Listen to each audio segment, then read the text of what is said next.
শীতের সময় চলছে। শীতের এই মৌসুম উপলক্ষে আপনাদেরকে আমি ছোট ছোট করে কয়েকটি বিষয় বলতে চাই। জাহান্নামের কথা স্মরণ করা, শীতের তীব্রতা দেখে কিসের কথা স্মরণ করা? জাহান্নামের কথা স্মরণ করা। এটা আমরা করবো ইনশাআল্লাহ। দ্বিতীয়ত, শীতের মৌসুমে রাত কিন্তু অনেক বড়। মোবাইল টিপাটিপি করে রাত গভীর পর্যন্ত সময় নষ্ট না করলে, অহেতুক টেলিভিশনে, ফেসবুক, ইউটিউবে সময় নষ্ট না করলে, রাতে এসার পর তাড়াতাড়ি খেয়ে শুয়ে পড়েন। রাতে তাড়াতাড়ি শুলে স্বাস্থ্যের জন্য ভালো, জীবনের জন্য বরকতের কারণ। পৃথিবীর উন্নত দেশগুলো, পশ্চিমা দেশগুলো, ইউরোপ, আমেরিকা বা পেছনে উত্তর পূর্ব দিকে যদি চলে যান আপনি, তাহলে সেক্ষেত্রে চীন, জাপান, কোরিয়া, সব দেশে, পৃথিবীর সকল উন্নত দেশে মানুষ তাড়াতাড়ি সন্ধ্যার পর শুয়ে পড়ে আর পরে আগে আগে উঠে কাজ শুরু করে।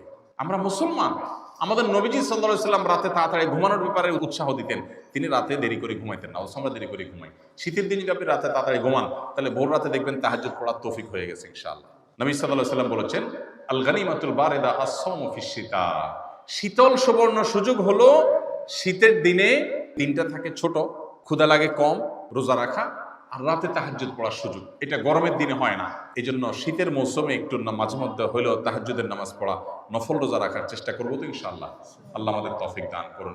শীতের মৌসুমে আমরা অনেকে অজুতে অলসতা করি, অথচ শীতের সময় ত্বক শুকায় থাকে, পায়ের গোড়া এগুলা চিপা, ভালো করে না ডললে অজু হয় না। অনেকে আছেন নামাজ পড়েন, অজুও করেন কষ্ট করে, কিন্তু অজু হয় না কেন? ভালো করে ডলেন না। এই জন্য শীতের সময় বিশেষ করে, অন্য সময় তো বটেই, যাতে করে পায়ের গোড়ালি, গিরা, চিপা এগুলাতে শুকনা না থাকে, এগুলো খেয়াল রাখবো তো ইনশাআল্লাহ। ত্বকের যত্ন যেরকম নিতে হয়, অজুর যত্ন নিতে হয়। অনেকে আবার শীতের সময় অজু আটকায় রাখে, টাইট করে, যে আসরেরটা দিয়ে এশা চালাই দেবো। এই যে আসরেরটা দিয়ে এশা চালাই দিবেন, পেশাবের বেগ হয়েছে ধরে রাখে, বায়ুর বেগ আছে ধরে রাখে, এই কাজটা কি ভালো না খারাপ? স্বাস্থ্যের জন্য তো খারাপ। নবীজি সাল্লাল্লাহু আলাইহি সাল্লাম বলেছেন, আল্লাহ আদুল্লুকুম আলা মা ইয়ামহুল্লাহু বিহিল খাতায়া ওয়া ইয়ারফাউ বিহিদ দারাজাত।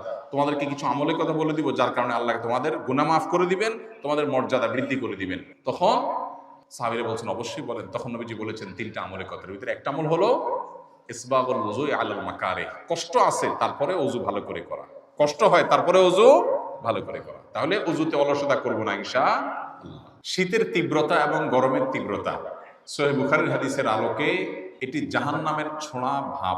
কিভাবে ভাব, কোন প্রক্রিয়ায় দুনিয়াতে আসে, সেটা একমাত্র আল্লাহ তাআলা ভালো জানেন। গরম এবং শীতের বৈজ্ঞানিক যত কারণ থাকুক না কেন, নবী করিম সাল্লাল্লাহু আলাইহি সাল্লাম থেকে বিশুদ্ধভাবে প্রমাণিত এই হাদিসের আলোকে আমরা নিশ্চিন্তে বা নিশ্চিতভাবে বলতে পারি যে এটার আসল সূত্র, মানুষ কিছু সূত্র আবিষ্কার করতে পারে, এর গোড়া থেকে গোড়ার সূত্র যেটা, সেটা হলো জাহান্নাম। নবীজি সাল্লাল্লাহু আলাইহি সাল্লাম বলেছেন, ইশতাকাতিন নারু ইলা রাব্বিহা। সহিহ বুখারীর হাদিস। তিনি বলেছেন যে জাহান্নাম আল্লাহর কাছে একবার অভিযোগ করেছে, করে বলেছে, ক্বালাত রাব্বি আকালা বা'দি বা'দা। জাহান্নাম বলেছে, আল্লাহ আমার এক অংশ আরেক অংশকে গ্রাস করে ফেলেছে। কিভাবে গ্রাস করে ফেলেছে? জাহান্নামের মধ্যে দুইটা বিভাগ আছে, একটা হলো আগুনের বিভাগ, আরেকটা হলো ঠান্ডার বিভাগ। জাহান্নামীদেরকে, পাপিষ্ঠদেরকে আগুন দিয়ে শাস্তি দেওয়া হবে, আবার ঠান্ডা দিয়েও শাস্তি দেওয়া হবে। আল্লাহ তাআলা আমাদের সবাইকে জাহান্নামের আযাব থেকে রক্ষা পাওয়ার তৌফিক দান করুন। প্রিয় ভাইরা আমার, জাহান্নামের আগুনের তীব্রতা কতটা? নবীজি সাল্লাল্লাহু আলাইহি সাল্লামের হাদিস বলছে, দুনিয়াতে আগুন যত তীব্র হতে পারে, দুনিয়াতে সব আগুন তো এক রকমের না। চুলার আগুনের তীব্রতা একরকম, আবার ফ্যাক্টরিতে যে